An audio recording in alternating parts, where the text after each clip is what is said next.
നമഃശിവായ. അമ്മയുടെ സഹോദരൻ്റെ അനുഭവം. അമ്മ എന്ന പ്രതിഭാസത്തെ മനസ്സിലാക്കുന്നതിലെ ഭിന്നങ്ങളായ ഘട്ടങ്ങളാകുന്നു ഞങ്ങളെ സംബന്ധിച്ച് അനുഭവങ്ങളുടെ ഓരോ അധ്യായവും. അമ്മ ജനിച്ചു വളർന്നതു ഞങ്ങൾക്കിടയിലാണ്. കുഞ്ഞായും സുധാമണിയായും അമ്മ ഞങ്ങളോടൊത്തു കഴിഞ്ഞു.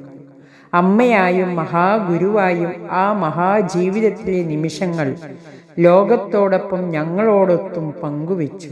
അവയൊക്കെയും ഞങ്ങളുടെ ജീവിതത്തിലെ വളർച്ചയുടെ അനുഭവഘട്ടങ്ങളായിരുന്നു. പറയക്കടവിൽ കായൽ തീരത്തെ ഇടമണ്ണയിൽ വീട്ടിലെ 8 മക്കളിൽ അമ്മയ്ക്ക് താഴെയാണ് ഞാൻ ജനിച്ചത്. വീടിൻ്റെ ഉത്തരവാദിത്തങ്ങളും പാഠശാലയും അതിനെല്ലാം പുറമെ കരയിലെ നിസ്സഹായരായവരെ സംരക്ഷിക്കുവാനും സാന്ത്വനിപ്പിക്കുവാനും സ്വയമെടുത്ത ഉത്തരവാദിത്വവും അങ്ങനെ ധാരാളം തിരക്കുകളിലാണ് ഞാൻ അമ്മയെ ചെറുപ്രായത്തിൽ തന്നെ കണ്ടിട്ടുള്ളത്. തിരക്കുകൾക്കിടയിൽ എപ്പോഴാണ് അമ്മയ്ക്ക് ശാന്തമായ അവസ്ഥ ലഭിച്ചിരുന്നതെന്ന് എനിക്കറിയുമായിരുന്നില്ല. അമ്മ ഇപ്പോഴും അങ്ങനെ തന്നെ. ലോകമാകെയുള്ള ദർശന സ്ഥലങ്ങൾ, ദർശന പരിപാടികൾ, സേവന പദ്ധതികൾ, മക്കളെ സ്വാധീനിപ്പിക്കലും സംരക്ഷിക്കലും, അങ്ങനെ അമ്മയ്ക്ക് കർമ്മനിരതമല്ലാതെ ഒരു നിമിഷമില്ല.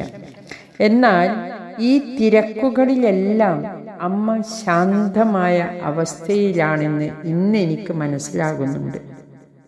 ഓർമ്മയിൽ തങ്ങി നിൽക്കുന്ന ഒരു അനുഭവമുണ്ട്. ചെറിയ കുട്ടിയാണ് അന്ന് ഞാൻ. മനസ്സിലെ സന്ദേഹങ്ങൾ ഉന്നയിച്ചാൽ തന്നെ മറ്റുള്ളവർക്കത് മനസ്സിലാവില്ല. അരുതായ്മകളും വല്ലായ്മകളും നീണ്ട ഒരു കരച്ചിൽ മാത്രമായിരുന്നു അന്നെനിക്ക്. കരച്ചിലിനു വലിയവർ നൽകുന്ന അർത്ഥങ്ങൾക്കൊപ്പമായിരുന്നു പരിഹാരം. പക്ഷേ അമ്മയെ എനിക്കങ്ങനെയായിരുന്നില്ല.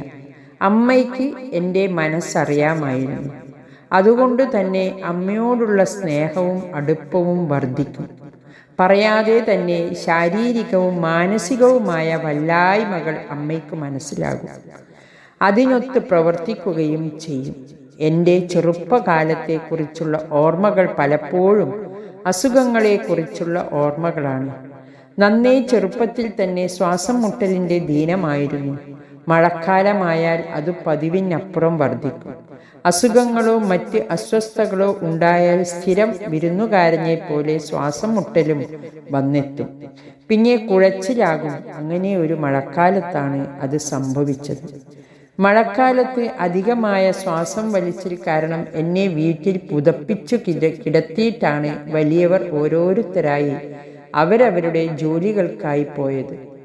ഒറ്റയ്ക്കായപ്പോൾ ദീനം കടുത്തു. ശ്വാസം മുട്ടലിനൊപ്പം ചുട്ടുപൊള്ളുന്ന ചൂടും അവശതയും ഏറാൻ തുടങ്ങി. എപ്പോഴോ എൻ്റെ ബോധം മറയുകയും ചെയ്തു. പക്ഷേ ഇതിനു മുമ്പ് അമ്മ എവിടെ നിന്നോ എൻ്റെ അരികിലെത്തി എന്നെ വിളിച്ചുണർത്തുകയും സ്വാധീനിപ്പിക്കുകയും ചെയ്തു. പിന്നീട് എന്നെ തോളിലേറ്റി അമ്മ വീട്ടിൽ നിന്ന് നിരത്തിലിറങ്ങി കായലും കടലും കൊണ്ട് ചുറ്റപ്പെട്ട ഞങ്ങളുടെ കരയെ പുറം ലോകവുമായി ബന്ധിപ്പിക്കാൻ വാഹന സൗകര്യങ്ങൾ അക്കാലത്തുണ്ടായിരുന്നില്ല. കായൽ മുറിച്ചു കടക്കുന്ന കടത്തുവള്ളം ഇറങ്ങിയാൽ പിന്നെ സർക്കാർ ആശുപത്രി വരെയും നടക്കുകയേ നിവൃത്തിയുള്ളൂ. കടത്തിറങ്ങി അമ്മ എന്നെ തോളിലേറ്റി നടക്കുവാൻ തുടങ്ങി. കടവ് മുതൽ ആശുപത്രി വരെയുള്ള ദൂരമത്രയും അമ്മ എന്നെ തോളിലേറ്റി പായുകയായിരുന്നു. പനിച്ചൂടിൻ്റെ മങ്ങലിൽ പാതിബോധത്തിൽ ശ്വാസം വലിച്ചു വലിച്ച് ആ കഴുത്തിൽ ചുറ്റിപ്പിടിച്ച് ഞാൻ തളർന്നു കിടന്നത് ഇപ്പോഴും ഓർമ്മയിലുണ്ട്. ആശുപത്രിയിലെത്തി മരുന്ന് കഴിച്ചു. ദീനം തെല്ലു കുറഞ്ഞപ്പോൾ എനിക്കൊരു കാര്യം മനസ്സിലായി.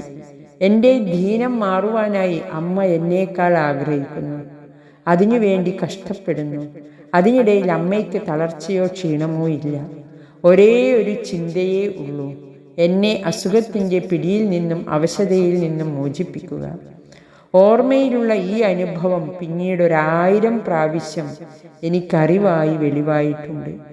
ആ കൈകളിൽ, മടിത്തട്ടിൽ അസുഖം ബാധിച്ച അനേകം രോഗികളെ പിന്നീട് ഞാൻ കണ്ടിട്ടുണ്ട്. കൈ ചേർത്തണച്ചും ആശ്വസിപ്പിച്ചും അവരെ സംരക്ഷിക്കുന്ന അമ്മ.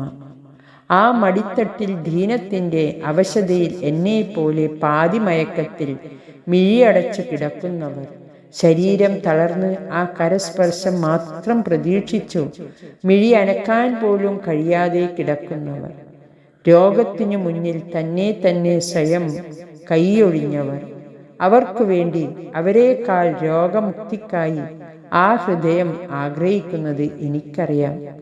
തനിക്കു വേണ്ടി തന്നേക്കാൾ ഇച്ഛിക്കുന്ന ആ ഹൃദയം മാതൃഹൃദയമല്ലാതെ മറ്റെന്താണ്?